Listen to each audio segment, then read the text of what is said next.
ಬಹಳ ಹಿಂದಿನ ಕಾಲ. ಆಗ ಇನ್ನೂ ಪ್ರಾಣಿಗಳನ್ನು ಮನುಷ್ಯರು ವಾಹನವೆಂದು ಬಳಸುತ್ತಿರಲಿಲ್ಲ. ಏನೋ ಒಂದು ದಿವಸ ಆಕಸ್ಮಿಕವಾಗಿ ಒಂದು ಅರಣ್ಯದಲ್ಲಿ ಸುಂದರವಾಗಿರುವಂತಹ ಯೌವನಾವಸ್ಥೆಯಲ್ಲಿ ತರುಣಾವಸ್ಥೆಯಲ್ಲಿರುವಂಥ ಒಂದು ಕುದುರೆ ಓಡ್ತಾ ಇತ್ತು. ಅದರ ಹಿಂದೆ ಚಿರತೆಯು ಧಾವಿಸಿ ಬರುತ್ತಿತ್ತು.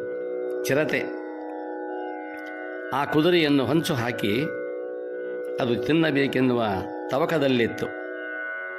ಅದರ ಹಿಂದೆ ಓಡುತ್ತಾ ಇತ್ತು ಚಿರತೆ.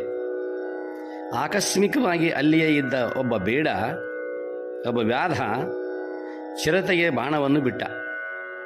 ತಕ್ಷಣ ಅದು ಉರುಳಿ ಬಿದ್ದಿತು. ಕುದುರೆಗೆ ಸಂತೋಷವಾಯಿತು. ಬಂದ ಆಪತ್ತು ಪರಿಹಾರವಾಗಿ ಕುದುರೆಗೆ ಅಪಾರ ಸಂತೋಷವಾಯಿತು. ಆ ಬೇಡನಿಗೆ ಕೃತಜ್ಞತೆಯನ್ನು ಹೇಳಲು, ಧನ್ಯವಾದಗಳನ್ನು ಹೇಳಲು ಕುದುರೆ ಆತನ ಸಮೀಪ ಬರುತ್ತದೆ. ಜಾಣನಾದ ಬೇಡನು ಅದರ ಮೇಲೆ ಮೈಮೇಲೆ ಹಿತವಾಗಿ ಕೈಯಾಡಿಸಿದ. ಕುದುರೆಯನ್ನು ತಿಕ್ಕಬೇಕು.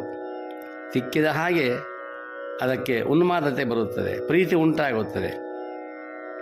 ಕುದುರೆಗೆ ಅತ್ಯಂತ ಸುಖವೆನಿಸಿತು. ಸ್ವಲ್ಪ ಸಮಯದ ನಂತರ ಕುದುರೆ ಆ ಬೇಡನಿಂದ ವಿದಾಯ ಪಡೆದು ತನ್ನ ಗೂಡಿಗೆ ತಾನು ಹೋಗುತ್ತದೆ, ತನ್ನ ಪಾಡಿಗೆ ತಾನು ಹೋಗುತ್ತದೆ. ಮರುದಿನ ಕುದುರೆಗೆ ಮತ್ತೆ ಬೇಡನ ನೆನಪಾಯಿತು. ಪ್ರಾಣ ಉಳಿಸಿದ್ದನ್ನೆಲ್ಲ ಬರೀ ಅಷ್ಟೇ ಮಾಡಿಲ್ಲ. ಆ ಬೇಡ ತನ್ನ ಮೈಮೇಲೆ ಕೈಯಾಡಿಸಿ ಹಿತವಾಗುವಂತೆ ಬಹಳಷ್ಟು ನುಣುಪಾಗಿ ನನ್ನ ಶರೀರ ಹೊಳೆಯುವಂತೆ ತಿಕ್ಕಿದ್ದಾನೆ, ಮಸಾಜ್ ಮಾಡಿದ್ದಾನೆ. ಮತ್ತೆ ನಿನ್ನೆಯ ಸ್ಥಳಕ್ಕೆ ಬಂದು ಬೇಡನನ್ನು ಭೇಟಿಯಾಗಿ ಹೋಯಿತು. ಹೀಗೆಯೇ 4-5 ದಿನಗಳು ಗತಿಸಿದವು. ಆ ಕುದುರೆ ಅವನ ಅಂಗೈ ಸ್ಪರ್ಶ ಸುಖಕ್ಕೆ ಸಂಪೂರ್ಣ ಸೋತು ಹೋಯಿತು. 5ನೆಯ ದಿವಸ ಕುದುರೆಯು ಬೇಡನ ಗುಡಿಸಲಿಗೇ ಬಂದಿತು. ಈಗ ಆತ ಬೇಡವೆಂದರೂ ಅದು ಹೋಗುವಂತಿರಲಿಲ್ಲ. ಕಾರಣ ಅವನ ಹಸ್ತದ ಆ ಸ್ಪರ್ಶದ ಸುಖ, ಮೈ ತಿಕ್ಕುವಿಕೆ. ಇದನ್ನರಿತು ಜಾಣನಾದ ಬೇಡನು ಒಂದು ದಿನ ಕುದುರೆಯ ಮೇಲೆ ಪ್ರವಾಸಕ್ಕೆಂದು ಹತ್ತಿದ, ನೋಡಬೇಕೆಂಬುದಾಗಿ. ಆಯಿತು ನೋಡಿ. ಆ ಪ್ರವಾಸ ಪ್ರಾರಂಭವಾಗಿದ್ದು ಇನ್ನೂವರೆಗೆ ಮನುಷ್ಯ ಆ ಕುದುರೆಯ ಮೇಲಿಂದ ಕೆಳಗೆ ಇಳಿದೇ ಇಲ್ಲ, ಇಳಿಯುತ್ತಲಿಲ್ಲ.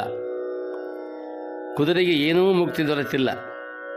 ಸ್ಪರ್ಶ ಸುಖಕ್ಕೆ ಸೋತ ಆ ಒಂದು ಕುದುರೆಯಿಂದ ಸಮಸ್ತ ಕುದುರೆಯ ಕುಲವೇ ಬಂಧನಕ್ಕೆ ಒಳಗಾಯಿತು ಇವತ್ತಿನ ದಿವಸ. ಹೀಗೆ ಕುದುರೆಯ ಬಳಕೆ ಆರಂಭವಾಗಿದ್ದು ಈ ರೀತಿಯಲ್ಲಿ.